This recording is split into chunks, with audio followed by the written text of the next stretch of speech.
Welcome to Cookies and Cream, a podcast about life, marriage, race, and whatever else we want to talk about. I'm Matt. I'm Maya. And we're a Christian mixed couple. Sharing our experiences one episode at a time.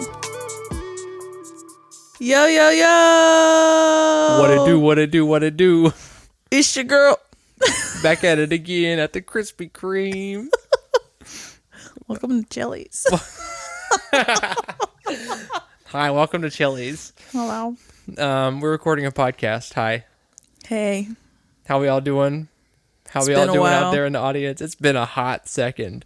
It has been, hold on 1 second. Let me find it. You don't have to find it. I'm finding it. They can find it themselves. It has been 1 year and 5 months Amen. since we last did an episode of this podcast. And honestly, I think that's fine because it's our podcast and we can do what we want. Mm-hmm. But we are here right now. And everyone that listens is related to us. So And text us constantly saying, why are you idiots not doing the podcast? I guess not everyone, but Well, we know everyone that listens for the most part. I think we do. I don't know. Except for that one guy that rated us low. All right. So yeah, as we were like making sure we still had the page on Spotify, that's how long it's been. We were like, do we still have access to this? We have 2 ratings. There it says 2 people have rated the show and the overall rating is 3.5 stars. Which if you do the math, the lowest you can give is 1. Yeah. 1 5 and 1 1. So whoever you are, my guess is either Benjamin Michael Stewart, it's not his middle name, Not at all. or Jared Eugene Wheeler has rated us. Those are my guesses. Has rated us 1 star, and I just would like to say screw you. However, good joke. Yeah. Or maybe there's just some random person who actually found our podcast and was like, what is this crap? They listened to our last episode where we talked about nothing for 45 minutes and was like, oh, Why would they? Oh my. This is trash. This shouldn't be on the internet. But anyway, we're doing a podcast. We're back right now. We're back That in is this all. one moment. We got a new little setup going on, though. We're trying something different with the microphones to hopefully make it a little bit less stressful to record. But anyway, our kid's like 2.5 now. Yes. Pretty sure the last time we were on here, it was like, we have a 1-year-old and he's... a year, yeah, he was 1. Yeah. So we have a... Almost a year and a half ago. We got a 2.5-year-old. We got a little bun in the oven. Yes, we do. You couldn't have said that creepier. Baby P 2.0 popping out. Oh, God. Winter 2024. Oh, gosh. But yeah, we just kind of miss doing this, and so we're trying it again. Yeah. We'll see what happens. Unlike our last episode, where This is about something. where we got on and we're like, we just want to make an episode, and then proceeded to do nothing for and waste 45 all of your time. minutes. And also, I looked on the dashboard thingy. The amount of people that finished that episode is actually kind of surprising, and I'm like, what are you doing with your life? If after 25 minutes of us talking about random movies and making chortling noises with our throats, you're still on there. I don't know if I've ever heard anybody say chortling. I've read it, but I don't know if I've heard it said. Either way, shout to the real ones. You know what I'm saying? This time, we're actually going to talk about something because that's what this podcast is talking about things. So we're calling it just like adulting and then dealing with loneliness / the changes in friendship as you become an adult. Yeah, let's go with that. Because it's something we've talked about, just us two having conversations a lot, and how it's like a really difficult thing, and it can be a sad thing moving into being an adult, and it not being as easy to make friends or to maintain friendships. And friendships just looking different. Yeah. And also like adulting moving into having a baby, which we happened to do really quickly after we got married. Mm-hmm. So like neither of us were adults for any amount of time before being married adults and then before being parents. Yeah. And so that's also part of it. It might really be about being married, honestly, this whole thing. But that's kind of what we're going to talk about. Sorry, I burped. Also, sorry for the cicadas outside. I went out and told them to shut up, but they didn't listen. You can't hear them. You can hear that little chirpy in the background. It doesn't matter. I just hear the ringing in my ears, but that's constant. So that's just your inner demons constantly tormenting you. Anyway, so yeah, we're just going to talk about that because it's been something we've been thinking about lately. Yeah. So like to start with, I feel like it'd be good to just go into like what our childhoods were like.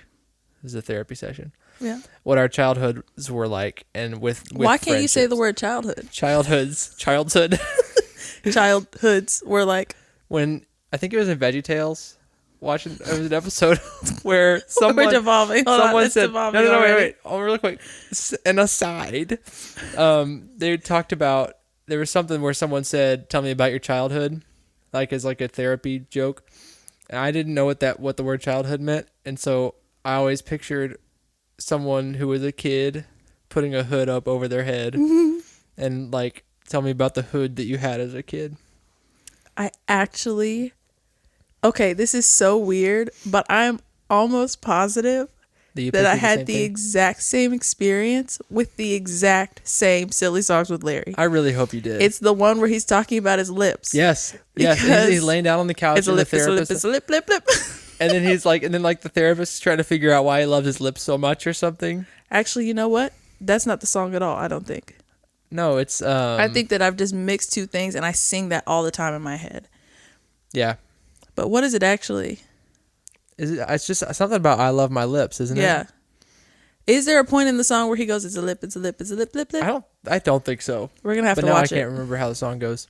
Not with Ezzy, though. That'd be annoying. Because he would just latch onto it. Yeah.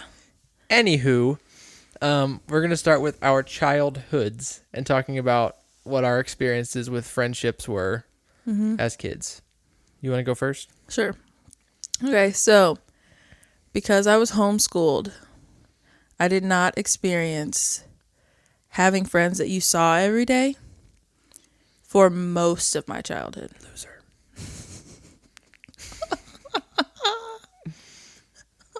It's a really elaborate way to say.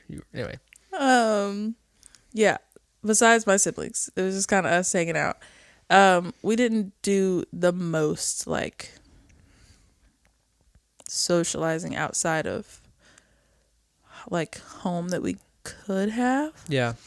And so there were definitely periods of time, like there were 2 years where the neighborhood we lived in had a lot of kids, so we played with them a lot. Especially in the summer. And then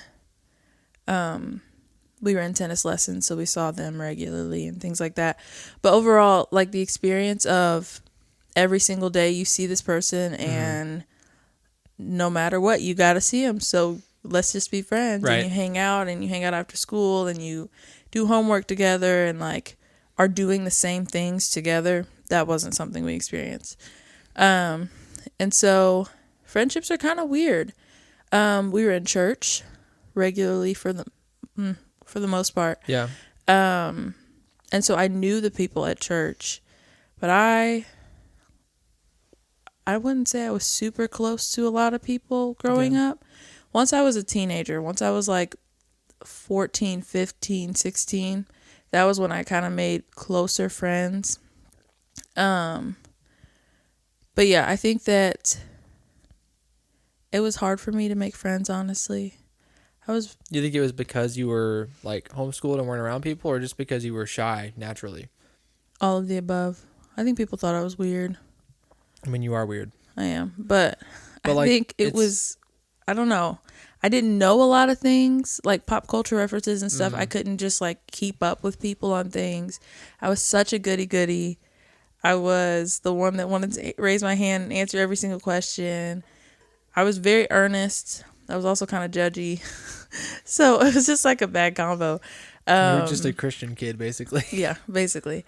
But yeah, that was kind of, I don't know. Yeah.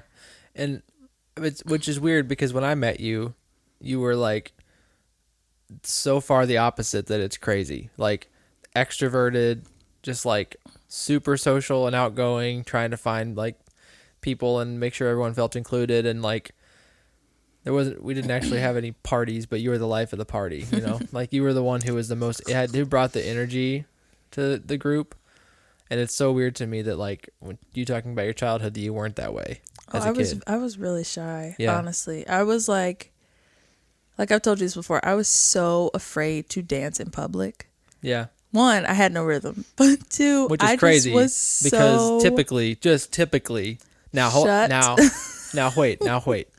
They do say It that missed me. people who come from the certain cultural background, namely homeschooled females, are typically really good dancers, and so it's surprising to me.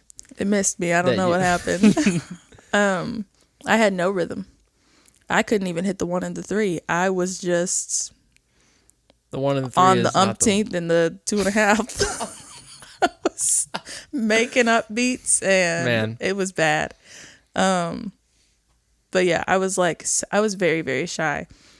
And it wasn't until like 14, 15, 16-ish that I actually started to come out of my shell. And I think I attribute a lot of that, honestly, to being friends with boys. Yeah. Like, I don't know what it was about being friends with boys, but it was just like they didn't care about much. We're very simple. Yeah, like they didn't care about much. It was just like either have fun or don't be here. Right. And I did not, like, it was hard for me to be friends with girls, especially the girls in our church. I just felt Drama stuff. so much drama stuff. A lot of them were really, really mean, especially to me. Like a lot, well, maybe to other people. I don't know. It was my experience. So they were mean to me, and they were mean in general. And yeah, it was hard for me to be around people that said that they were Christians and did not act that way. And so, and I felt like almost every single girl in our youth group was that way. And so I just didn't hang out with them very much. I couldn't blend in with them. And it was just kind of like, yeah, even when I did try, it was just like, you cannot make your way into this posse of, so I hung out with the boys. And I don't know, I feel like that helped. I loved it. It was so fun, but it was really sad because I spent most of my childhood that I can remember like so grieved and sad that I didn't have a best friend. Yeah. Like I remember just crying so often and just praying so often. Like I just want a best friend. The best friends that you see on Disney Channel that do everything together and they're super close and they have sleepovers and they like, that's what I wanted so badly. Yeah. And so it made me so sad. But on the flip side, I really loved hanging out with all the guys. It was so fun and we just like clowned all the time and it was awesome. I don't know. Yeah. But yeah, anyway, that's my... But you like you hung out with them and like messed around and had fun, but you didn't have any like super intimate friendships with people, would you say? Like not besides my high school boyfriend.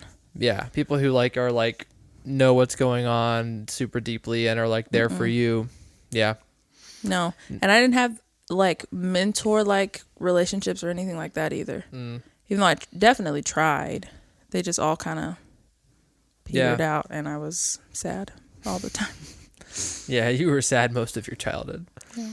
I don't know if that's necessarily true, but yeah, and I guess for me it was very different from your experience because I was the church kid also, but my dad was a pastor, and so for me it was like you said, I'm at church all the time. I'm around people all the time, and also I lived in a small town, and so it was like the group of like, you know, when I was like 9-10 years old, all of the boys were like, there were a bunch of them that were my age, and we were all in the same stuff at church, and so yeah, we just like all, because we were around each other all the time, just got close and just became friends, and it was also just like, you were seeing them at church and at school. Well, that's true.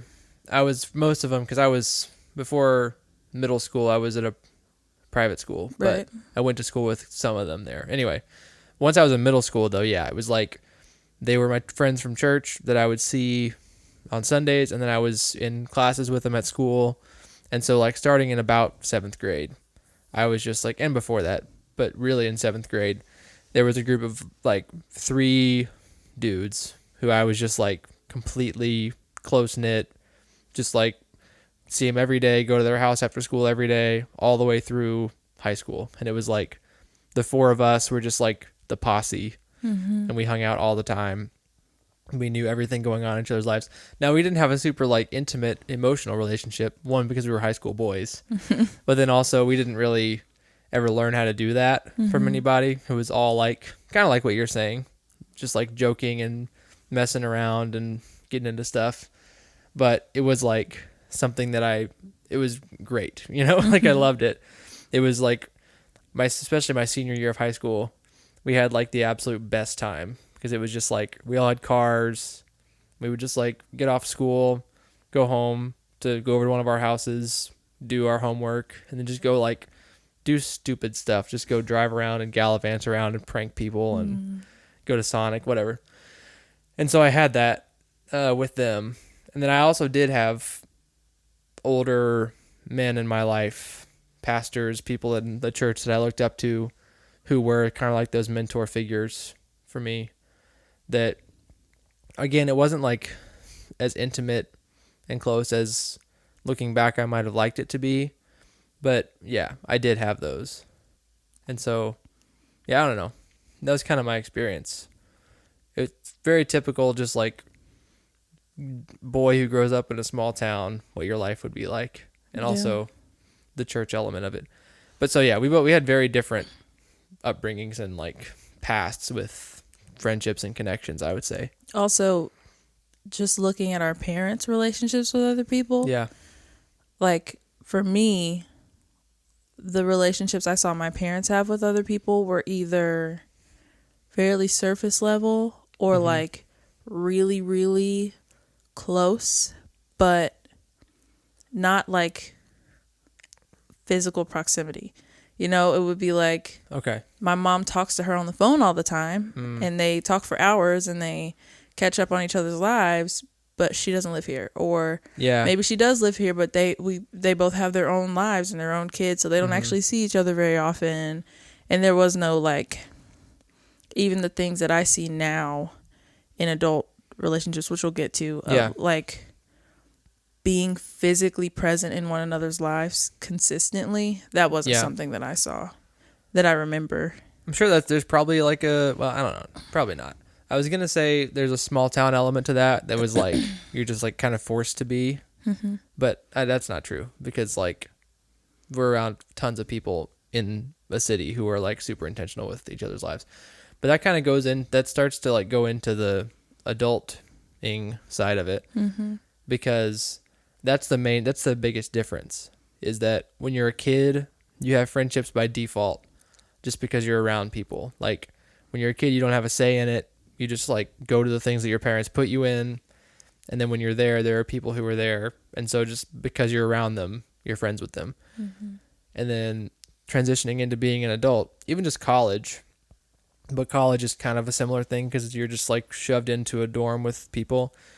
But really going into being an adult, it's all on you. Like every single relationship that you want to build or just like old friendship from growing up that you want to maintain, all of a sudden it becomes something that takes a ton of entirely responsibility.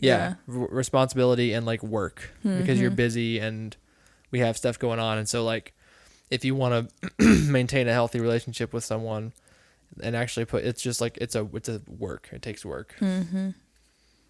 Yeah. It's a weird thing. I don't know. I think because we moved so quickly through different phases of life, and like we didn't go to college for more than a year, and like at least we weren't like on campus for more than a year, and things like that. I feel like we skipped some of the developmental milestones. That would have been helpful now. Like college is very similar to high school in that you're around people all the time, but it's also like bigger high school because there are people that don't live in your dorm that you actually start to develop these relationships with and that you don't actually see every day. You just see on Tuesday at this one class, and that you actually have to try, but there's still the safety net of like, but people are around you all the time and you are going to see them regularly. And I feel like that kind of, if you let it, can prepare you for adult relationships in a way that we did not let it because we skipped it. And also we had COVID too.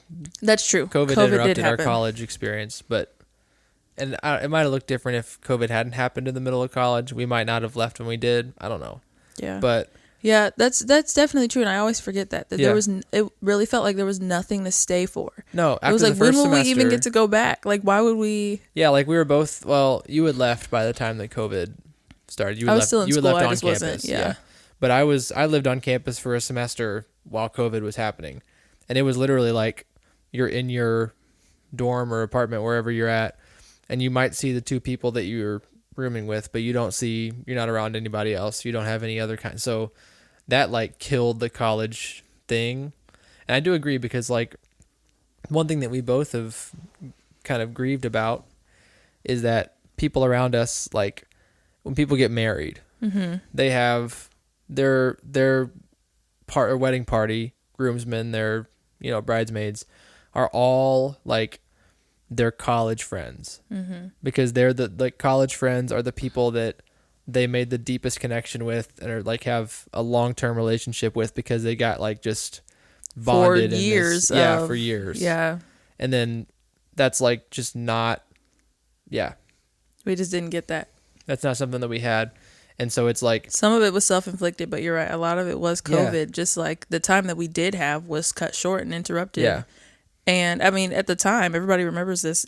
We had no idea when it would end. It was literally just like, this might be over in 3 months, or it might just not end. Like, yeah, we could be here for 5 years. We just have no idea. it was weird. And so because of that, we did a good thing, I think, because we were like, well, it's COVID. We wanted to get married. We wanted to start a life. We were like, there's no reason to just like sit in isolation and be, sad on a college campus alone, or living in, at home in an apartment, whatever. And so we got married. We started our life together. And then it was like after a super truncated like college and sort of like coming of age period where we like got to make those relationships, we just kind of skipped that and just went straight into like super what? Truncated. That's a word? Yeah. What does that mean? Shortened. Really? Like cut like short. Trunk. Like you put everything in a trunk and you like smush it down. No. Like sit on the top. It's TRUNC. Oh, okay. You never heard that word before? No. Really? No. You're crazy. After us, it was a super short, like we really didn't get that other than for a few months. Yeah. And so that's like, that has affected a lot for us, I think, because we didn't. Imagine how different it would have been. This is weird, but if we had gotten to experience our junior year, that first year, instead of our freshman year. Yeah. Like everybody looks back on their freshman year. It's like, oh gosh. Yeah. Because of who you were. You're a kid. Yeah, you are. Going into this adult environment and you act like a kid. Yeah. And you get to grow up and see yourself evolve. Well, we just didn't get that. But imagine if that first year had been our junior year, how different it would have been. You mean like if we were the age that we would have been in our junior year of college? Yeah. Yeah. We had the instead of it maturity being level. our very first year time being out of the house. Yeah. No, Yeah. that is true. And so obviously that doesn't just like make it like excuse everything. Mm-hmm. But that's just kind of where we're both coming from. And that's our shared thing there. Yeah. And so like, we jumped from that to that weirdness to just being like, boom, we're married. We're adults who are like now living the fullest version of an adult life, where it's like job, house, marriage stuff going on, and Bills, cars breaking down. cars zooming by outside that you can probably hear on the podcast. And so it's, and I think that we've talked a lot about this on this podcast in the past too.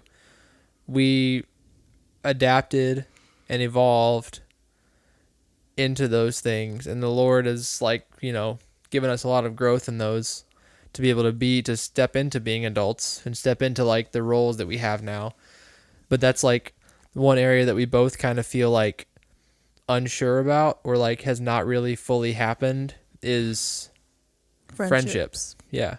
And we both like, and like this is hard because it's not like we're saying that we're currently like super lonely, or that we're currently like, I don't have any friends, Because we do. We definitely do have friends. It just looks different. Yes. Than, I don't know. Okay, so I tried to explain this to you in the car the other day. So I'm going to try to do it again. Do it. I think for me that my like biological timeline is not in sync with my actual like timeline, what our life actually looks like, the actual stage of life we're in. Okay. And so I think that for me, even though I know about myself that I struggle a lot with jealousy and comparison. And so I know that this can play into that. And that's something that I feel like I'm constantly having to give to the Lord and like repent of and ask for him to change. And so it like goes in seasons. Right. But I think it is weird for me to watch people my age have the relationships that I feel like I should have. Yeah. And that I didn't get in my childhood, and I didn't get in high school, and I didn't get in college. I've never had those relationships where you just go out all the time and you go to coffee shops together and you just hang out and you just walk into their house and you're just like, where you're just always together. You're always experiencing things together. Yeah. And like the relationships like on social media, when you see the videos of like, I hope that my friends will be okay with, or like get along with my baby or whatever. And then you see videos of how they treat the baby and how they've got this big friend group and they all are like this baby's aunties and uncles and they love them. Like we didn't get to transition into that with a friend group. We just also moving back and forth. Like we just plop down into this new life. Start from scratch. Yeah. Pregnant. And had to just try to accumulate these friends. And so our friends, our closest friends, are in their 30s. Yeah, we're not 23 and 24 when like we started us. this podcast, we were like 20 and 21. Now we're 23 and 24. That's weird. But yeah, we're 23 and 24 right now. And our friends are like 33.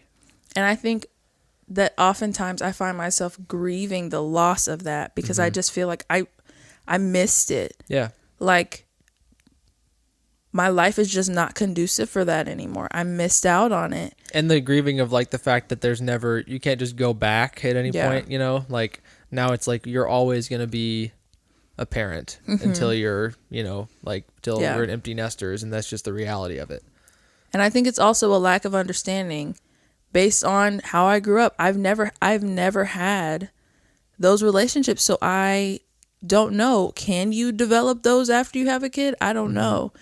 Because for me, in my head, I'm like, well, I guess I just missed out on it. And someone could say, why can't you just develop those relationships and bring them along with you as you parent?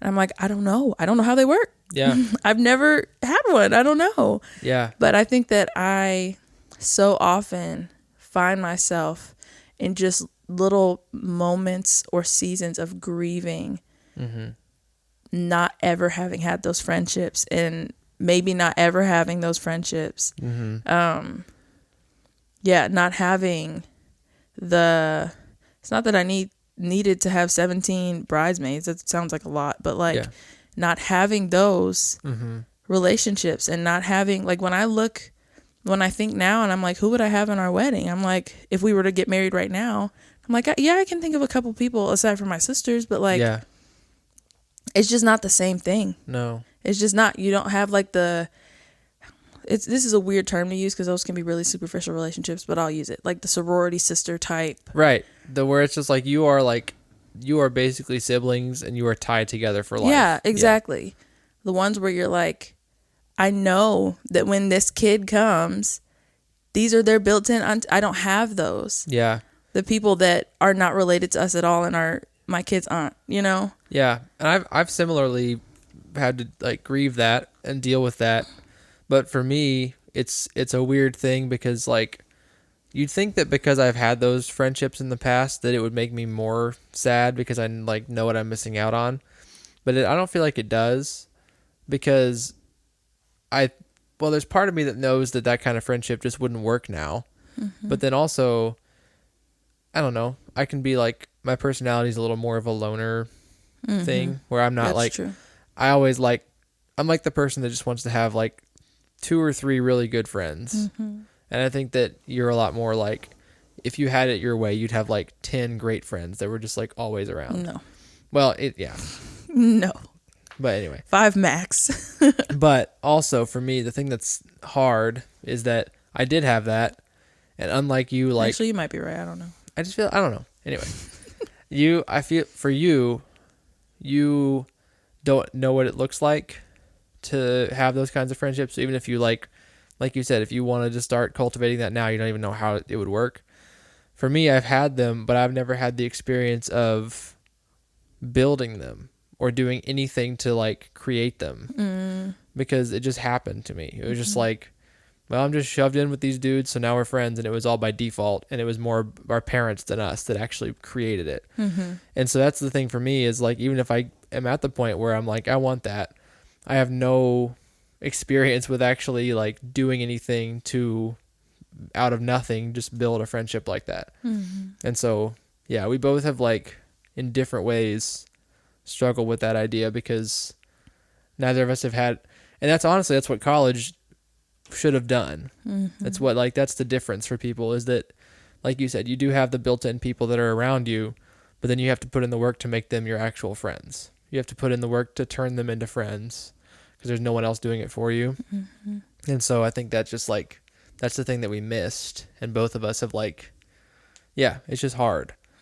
And so now that it's like, we're in the midst of being adults and we're just going along in life. Into the thick of it. All right. It's just that, yeah, that's like something that we look back on and it's like almost well, that would have been nice. And it's not a thing that's like, oh, here's an easy way to just sort of like get that or add that into our lives now. Because not only is it like we don't have the knowledge, but also I know how much energy and effort that takes, and that's just something that we don't have right now. You know, like we don't have a ton of just like extra leftover energy to go and throw into something like that. I'm sure we also super idealize it because we didn't do it. Yeah, that's true. You know, it's probably like after college, people go back home. People spread out. People go to different places. And so it's not like most of the people that you are around in college just stay there. No. Where you are, and you get to see each other every day. So we're probably idealizing it a whole lot. But yeah, I don't know. That's kind of all we can do because we didn't experience it. We didn't. And we have collectively between the two of us. Now I have friends from growing up that I'm still like friends with, and I still keep up with their lives. They keep up with mine, whatever. But we live in different places now, whatever. We collectively have one friend that we met in college, became close with, and are still have a close relationship with. And like we go to see him and he comes to see us. Shout out, Ben. But yeah, it's just like, that's something that's lacking. And so I don't know. What is because that's just like the what, but what is like obviously navigating it is the thing that we really should talk about, is like, what are we doing to try to help or fix that problem, you know? Because like, yeah, we can talk about it all day, but we could talk about like why it's hard or, you know, but I think that the purpose of something like this podcast is that we can at least be like, hey, here's an idea or something like that. I think that you've done a better job than me of like figuring out what it looks like. Cause I just like to ignore it and be like, I'm fine. But you're like more consciously thinking about it. And you've really made good strides toward having those relationships with a couple of people. I do. Yeah. I definitely have good friends. Yeah. Like, I have good friends that I see weekly, and we get together for play dates with our kids, and like we are there for each other. Like, something happens, we drop stuff. What do you need? Yeah. Where do I need to be when? What do I need to pick up? Do I need to come take your kid? So I definitely don't want to make it seem like I don't have those, because I'm very, very grateful for them. But yeah, I think for me, it has been easier for you because when you're a mom, and when you're a stay-at-home mom, specifically, you got to do something. That's true. and they got to do something, and they got to do something. So we hang out throughout the week. You mean it's been easier for you than for me? Yeah. You just said that you think I've made more strides towards it than you have. Yeah, and I'm explaining why. But what you said was, I think it's easier for you. But you mean easier no. I think it's easier for me than me. Than you. Yeah. Yeah. But yeah, when you're a stay-at-home mom and other people are stay-at-home moms, I mean, you get together, you have play dates, you can do things throughout the week. Whereas you, a working dad, you can't just do things throughout the week. And I very rarely have to choose between family time with my husband, and time with my friends. Oh yeah, that's interesting. Like, unless I go out at night with friends and stuff like that. It's not that I don't do that, but like, that doesn't happen so often. Or like that's not the only way I'm making friendships. That's not the only way we're developing friendships. And so I don't have to choose between, and you always have to choose between. Yeah, except for like doing stuff in early mornings or whatever. Then you have to choose between sleep or... Yeah, honestly, it is. It's almost always a trade-off, unless it's like our families are getting together to do something. Right. Because most of our friends are husband and wives of each other, you know what I mean? And we are like, friends with their families and their kids, and so like we'll go do stuff all together. But yeah, when it's me and the dads just like wanting to go do something, it is always like, all right, are we willing to sacrifice this night of family time? Because it's like work's done, we go do this instead of, and so that is like, that's a tough thing, even for someone who has great pre-existing relationships as a working husband, dad. Like, I imagine it's super hard to keep them up, you know, and like to do stuff. And yeah, it's like something that I'm still trying to figure out how we can navigate that, even within just like with parenting. It means that if I'm going to go and pursue that, then I have to be absent for one night, or, you know, like I have to have time away from Ezra, which I don't like, but also like you always encourage me to do it because of how much I need it, how much I need to bond with people and have those friendship moments. And so that's a very good point. And then it's dependent on all of you deciding to sacrifice that on the same night. And then it's dependent on your kid not deciding to throw up right before you leave, or hit their head and you have to go to the ER, or your wife just pregnant and feeling terrible, feeling awful and being like, you cannot go, you know, like so many things. It feels like sometimes are stacked up against you. Yeah. And you're just having to like be very intentional and choose it. And it also takes me being very intentional and choosing it with you and for you, which also takes energy from you. Yeah. So it's like my social life takes energy from me and you to manage and keep up. And it's like, which is like, I don't know, saying it sounds pessimistic. I don't know if it's just like that's reality or if like we're looking at it wrong, you know? Let us know in the comments. Are we like just super looking at the dark side of everything and whatever? But probably. I don't know. But also it's just like, I know that for people who are single in their 20s and have like very few responsibilities, like it's not like it's easy to have friends. Friendships take work for anyone.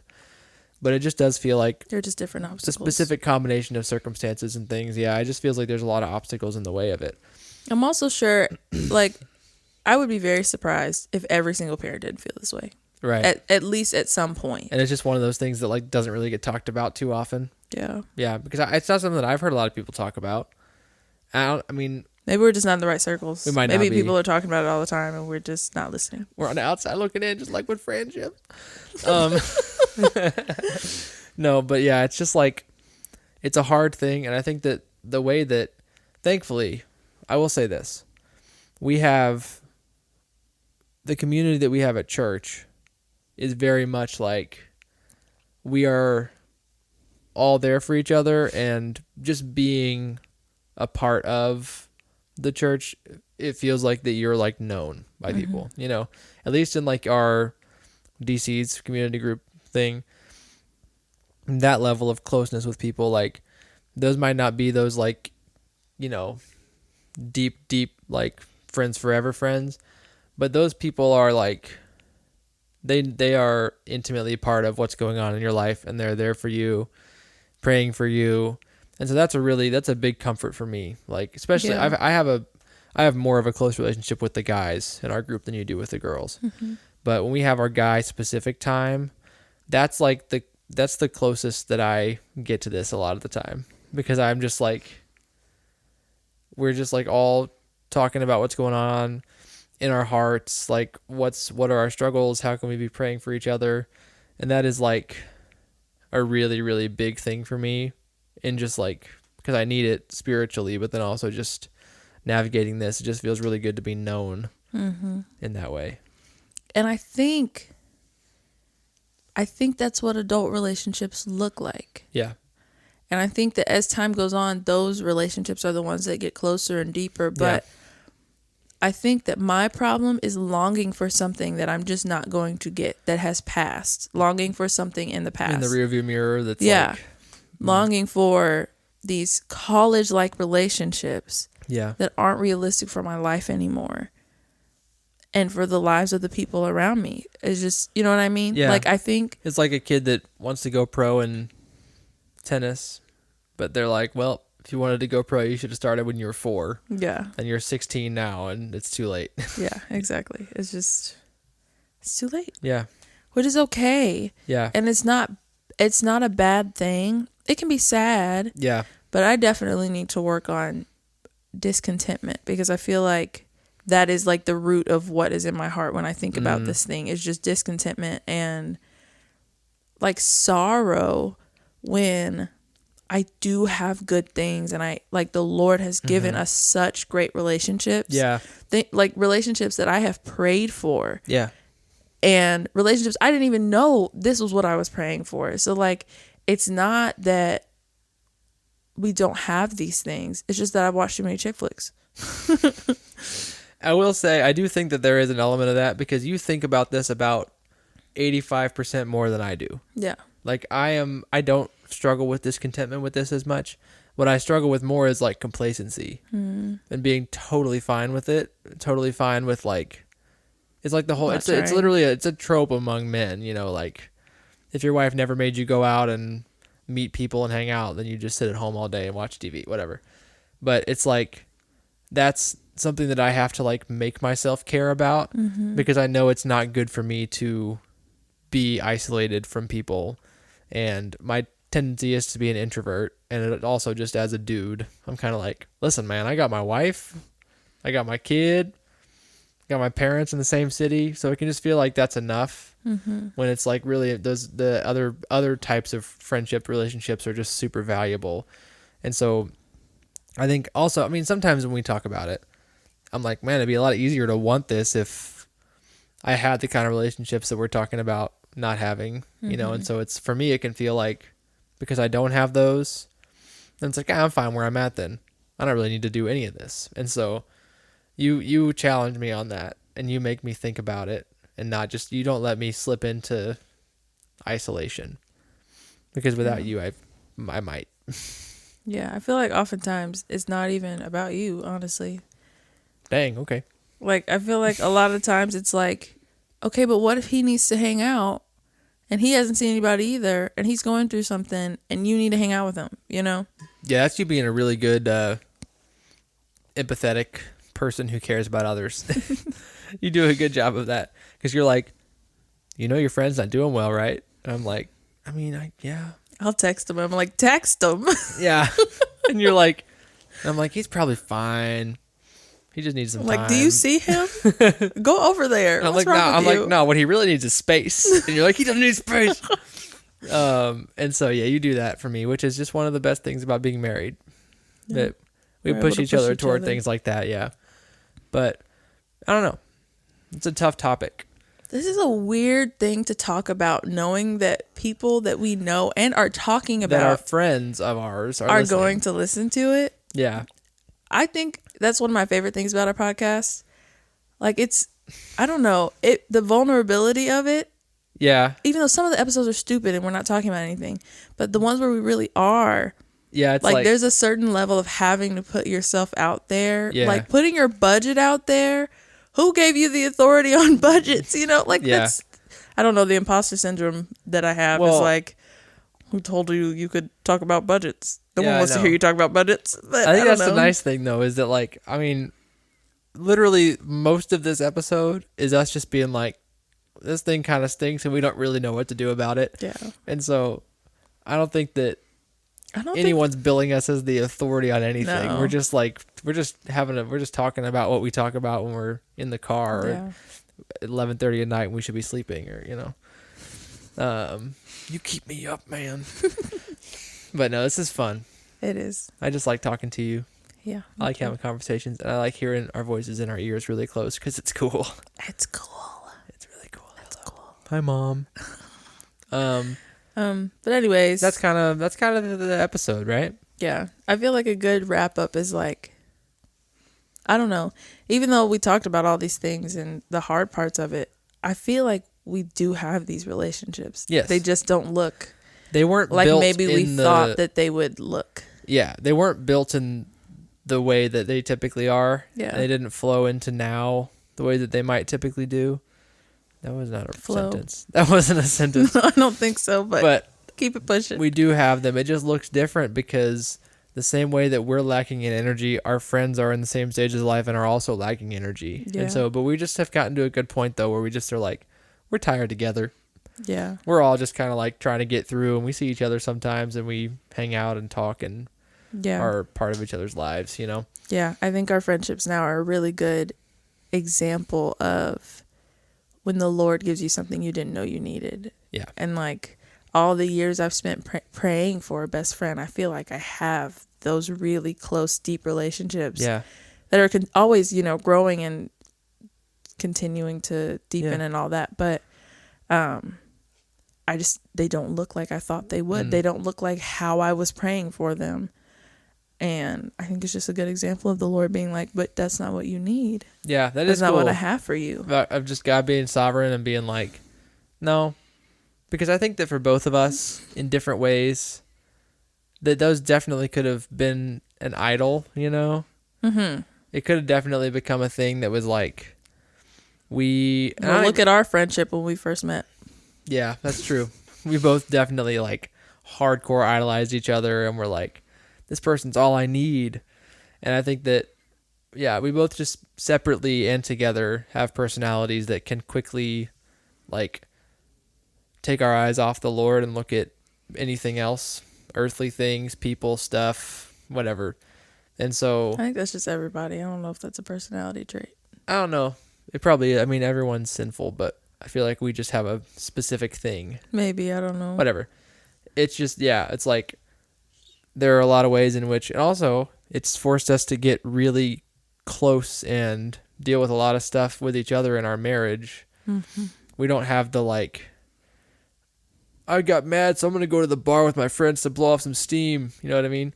There's not that. It's just like, I'm still here. You want to talk now?